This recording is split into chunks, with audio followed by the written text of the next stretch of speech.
Om Swastiastu. Selamat malam Bapak dosen dan teman-teman semuanya. Kami dari kelompok 1 akan mempresentasikan tentang siklus produk dan strategi yang berkaitan. Sebelum itu, izinkan kami memperkenalkan diri terlebih dahulu.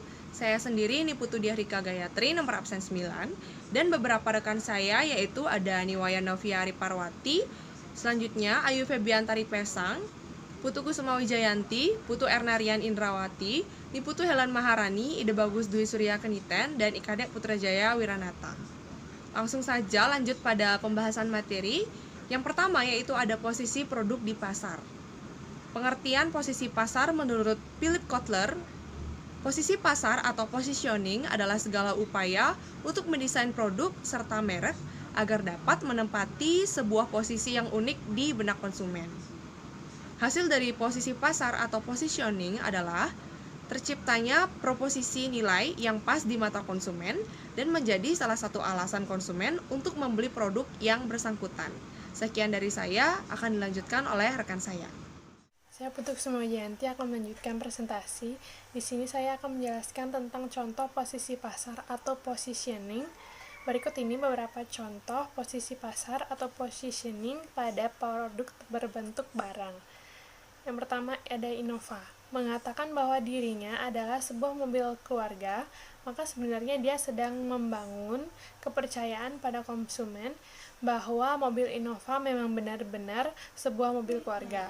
Oleh karena itu, setiap mobil Innova yang dibuat harus selalu mengacu pada mobil keluarga, dengan mempunyai tempat duduk yang luas dan nyaman. Lalu ada Lifebuoy mengatakan dirinya sebagai sebuah sabun kesehatan.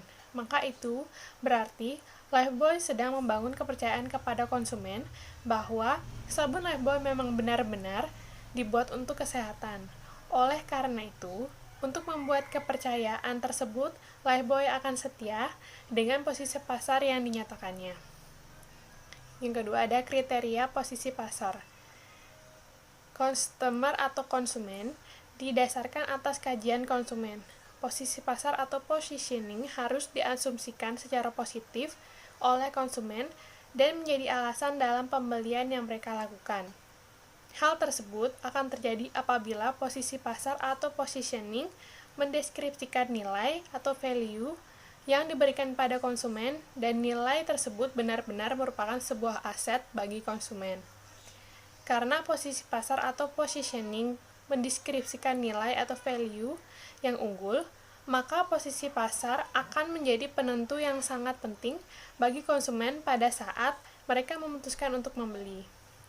Kedua ada company atau perusahaan, didasarkan atas kajian pada kapabilitas serta kekuatan internal perusahaan, maka posisi pasar harus mencerminkan kekuatan serta keunggulan kompetitif perusahaan. Jangan sampai perusahaan merumuskan posisi pasar, tetapi ternyata tidak mampu memenuhi dan melaksanakan janjinya. Hal tersebut sangat berbahaya, karena bisa saja konsumen pada akhirnya akan berasumsi bahwa perusahaan telah mengingkari janji dan berbohong. Selanjutnya ada kompetitor atau pesaing. Berdasarkan atas kajian keadaan kompetitor, maka posisi pasar harus mempunyai sifat unik sehingga bisa dengan mudah mendiferensiasikan diri dan mempunyai perbedaan khusus apabila dibandingkan dengan produk pesaing.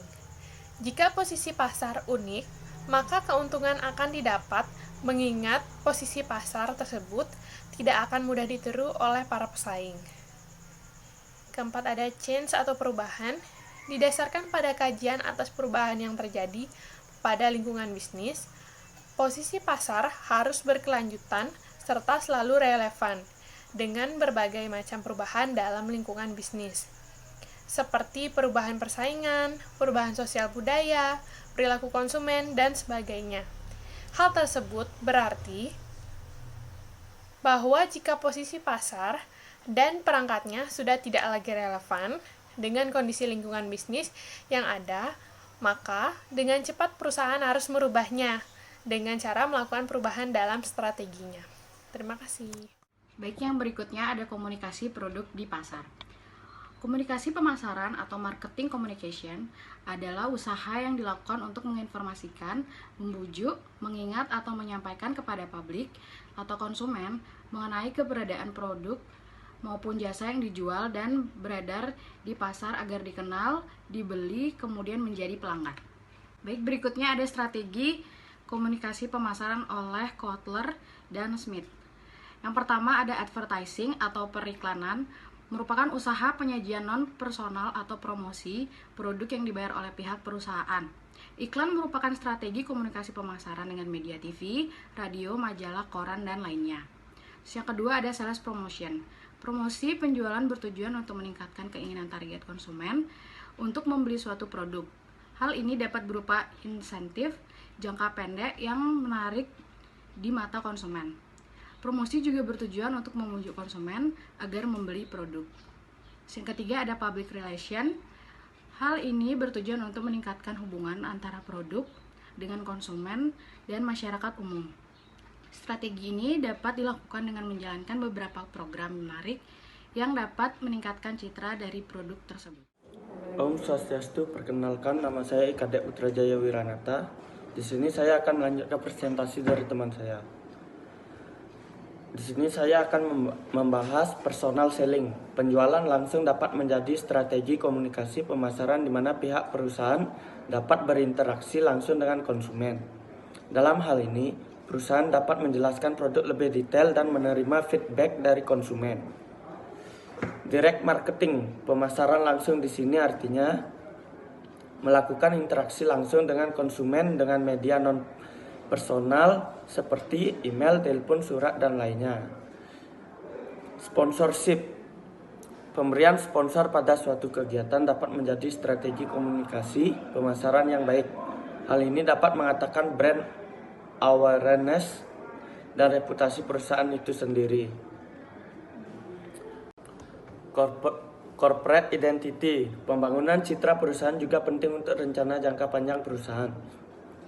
Packaging, kemasan produk dapat menjadi hal yang penting dalam strategi komunikasi pemasaran produk. Kemasan yang menarik dapat mempengaruhi keputusan konsumen dalam membeli produk. Komunikasi ini bisa dalam bentuk desain, warna, serta bentuk dari kemasan produk tersebut. Point of sale and merchandising, strategi ini dilakukan dengan melakukan display produk serta pembuatan material pendukung seperti poster, stiker, spanduk, desain, dan tempat berjualan. Word of mouth, strategi ini merupakan komunikasi personal yang cukup efektif dalam meningkatkan penjualan produk. Word of mouth sangat efektif dalam mempengaruhi konsumen untuk membeli suatu produk. Konsumen akan membeli produk yang direkomendasikan oleh kenalannya karena menanggap bahwa informasi produk tersebut terpercaya dan personal. Sekian dari saya, Om Santi Om. Om Swastiastu. Perkenalkan, nama saya Niwayan Nopiari Perwati dengan NIM 19020135667. Di sini saya akan menjelaskan tentang atribut diferensiasi produk. Diferensiasi produk adalah proses yang membedakan produk atau layanan Anda dengan pihak lain. Proses ini melibatkan detail karakteristik setiap produk yang dihargai oleh konsumen dan menjadikan hal ini unik. Ketika berhasil, diferensiasi produk menciptakan keunggulan kompetitif dikarenakan pelanggan melihat produk Anda sebagai yang superior. Mengapa diferensiasi produk itu penting? Penting bagi perusahaan untuk berbeda dengan kompetitor, dikarenakan ada ratusan produk baru yang masuk ke pasar setiap hari. Ketika dihadapkan dengan terlalu banyak pilihan, konsumen akan bingung dalam memilih dan pada akhirnya membuat keputusan untuk tidak membeli. Itulah mengapa sangat penting untuk bisnis Anda menemukan cara agar produk Anda terlihat menonjol dan dianggap unik serta berharga daripada barang yang serupa. Selanjutnya, bagaimana strategi diferensiasi produk? Strategi diferensiasi produk yang baik dapat memperoleh loyalitas merek. Hal terpenting untuk setiap bisnis yang sukses. Strategi ini berfokus pada persepsi nilai pembeli. Selama penjual terus memberikan kualitas pelayanan tertinggi, basis pelanggan akan tetap loyal. Penjual harus memiliki pemahaman menyeluruh tentang harapan pembeli dan bagaimana produk akan digunakan. Misalnya, tujuan membeli mobil adalah untuk alat transportasi, tetapi jika membeli mobil tersebut juga akan memberikan perasaan pencapaian dan harga diri yang tinggi, maka penjual akan memiliki keunggulan kompetitif atas produk mobil yang ia pasarkan. Cara lain diferensiasi produk sangat penting adalah memberikan kontribusi terhadap persepsi pembeli bahwa tidak ada merek yang serupa dengan produk yang kita pasarkan. Diferensiasi produk akan menyoroti hal yang membedakan produk kita dengan kompetitor. Konsumen akan melihat bahwa produk kompetitor tidak dapat memenuhi kebutuhan mereka. Hal ini meningkatkan harapan konsumen tentang kesadaran standar kualitas yang akan mereka terima. Om Swastiastu, perkenalkan nama saya Putu Helen Maharani. Di sini saya akan melanjutkan presentasi. Yang ketiga tentang cara untuk membedakan produk Anda. Pertimbangan apa yang paling penting bagi pelanggan Anda dan biarkan hal itu mendorong keputusan Anda tentang cara membedakan produk Anda. Diferensiasi produk Anda harus muncul secara hati-hati, meneliti persaingan, dan hal ini harus menjadi bagian dari visi produk Anda yang lebih benar. Beberapa kriteria dari suatu diferensiasi produk yang baik. Yang pertama ada manfaat. Nilai apa yang bisa didapatkan pelanggan bila menggunakan produk Anda dibandingkan dengan produk kompetitor. Bagaimana itu akan membuat calon konsumen lebih mudah dan lebih baik. Misalnya, produk Anda mungkin satu-satunya aplikasi seluler dapat mengetahui cuaca di daerah tertentu secara real time. Yang kedua ada desain.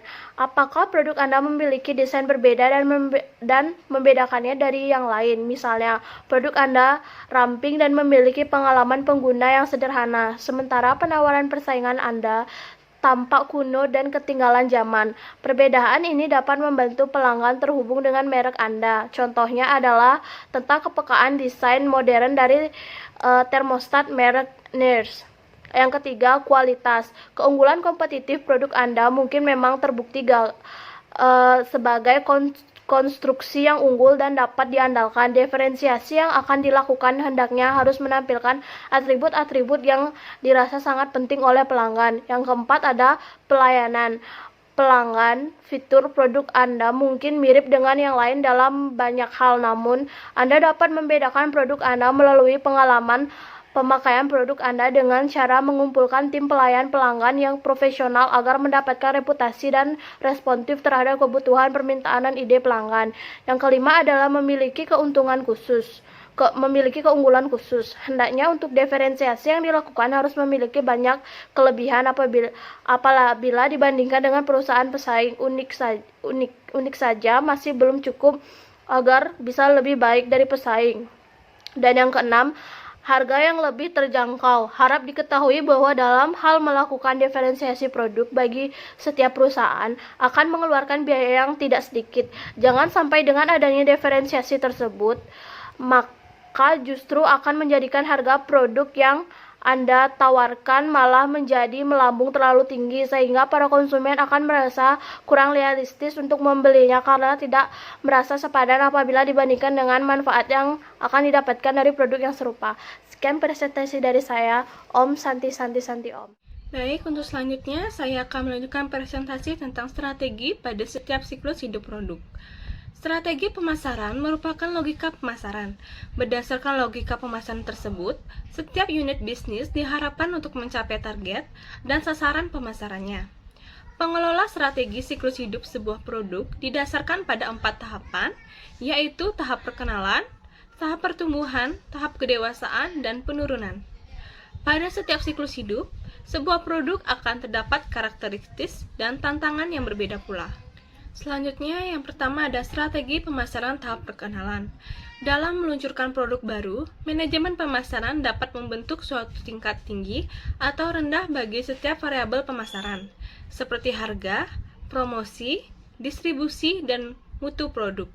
Dalam hal harga dan promosi, menurut Arman DKK 2006, manajemen dapat melaksanakan 1 dari 4 strategi, yaitu yang pertama ada strategi peluncuran cepat atau rapid skimming, yang kedua ada strategi peluncuran lambat atau slow skimming, yang ketiga ada strategi penerapan cepat atau rapid penetration, yang keempat ada strategi penetrasi lambat atau slow penetration.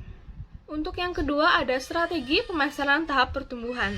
Tahap ini ditandai dengan adanya peningkatan penjualan. Konsumen awal merasa senang dan konsumen berikutnya mulai membeli. Pesaing baru mulai memasuki pasar. Harga bertahan atau sedikit turun dan laba meningkat. Menurut Kotler 2009, sepanjang tahap pertumbuhan, perusahaan dapat menggunakan beberapa strategi untuk mempertahankan pertumbuhan pasar selama mungkin. Untuk yang pertama ada meningkatkan kualitas produk atau menambah ciri atau fitur-fitur produk serta memperbaiki modelnya. Yang kedua ada menambah model baru dan produk penyerta, misalnya produk dengan ukuran berbeda, rasa, dan sebagainya untuk melindungi produk utama. Yang ketiga ada memasuki segmen pasar baru. Yang keempat ada meningkatkan cakupan dan memasuki saluran distribusi baru. Yang kelima ada beralih dari iklan yang membuat orang menyadari produk atau product awareness advertising ke iklan yang membuat orang memilih produk tertentu atau product preference advertising. Yang keenam ada menurunkan harga untuk menarik lapisan berikutnya yang sensitif terhadap harga. Om Swastiastu. Baik, di sini saya akan melanjutkan presentasi dari teman saya. Yang ketiga ada strategi pemasaran tahap kedewasaan. Pada suatu titik, tingkat pertumbuhan penjualan produk akan menurun dan produk memasuki tahap kedewasaan relatif. Tahap ini biasanya berlangsung lebih lama dari tahap sebelumnya dan merupakan tantangan berat bagi manajer pemasaran. Kebanyakan produk berada pada tahap kedewasaan dari siklus hidup. Menurut Kotler 2009, ada 3 fase kedewasaan, yaitu yang pertama, fase kedewasaan bertumbuh atau growth maturity. Yang kedua ada fase kedewasaan stabil atau stable maturity. Yang ketiga ada fase kedewasaan menurun atau decaying maturity. Yang keempat ada strategi pemasaran tahap penurunan. Penurunan bisa cepat atau lambat karena alasan teknologi, pergeseran selera konsumen, dan meningkatnya persaingan. Mempertahankan produk adalah beban bagi perusahaan maupun karyawan. Menurut Arman DKK 2006, berikut adalah strategi bertahan dalam tahap penurunan yang tersedia untuk perusahaan, yaitu yang pertama ada meningkatkan investasi perusahaan untuk mendominasi atau memperkuat posisi pasar. Yang kedua, mempertahankan level investasi sampai ketidakpastian industri itu terselesaikan. Yang ketiga, mengurangi investasi secara selektif dengan melepas pelanggan yang tidak menguntungkan. Dan yang keempat ada menuai investasi untuk memulihkan kas secepatnya. Yang terakhir, melepas usaha secepat mungkin dengan menjual asetnya. Keempat tahapan pertumbuhan produk dan strategi pemasaran tersebut tentunya akan berjalan dengan baik jika didukung oleh perencanaan keuangan yang matang dan terencana. Baik, sekian presentasi dari saya. Terima kasih. Om Santi Santi Santi Om. Sekian presentasi dari kami. Mohon maaf jika ada kesalahan kata yang disengaja maupun tidak disengaja. Jika di antara teman-teman ada yang ingin bertanya atau menanggapi, silahkan. Presentasi ini kami tutup dengan Parama Santi. Om Santi Santi Santi Om.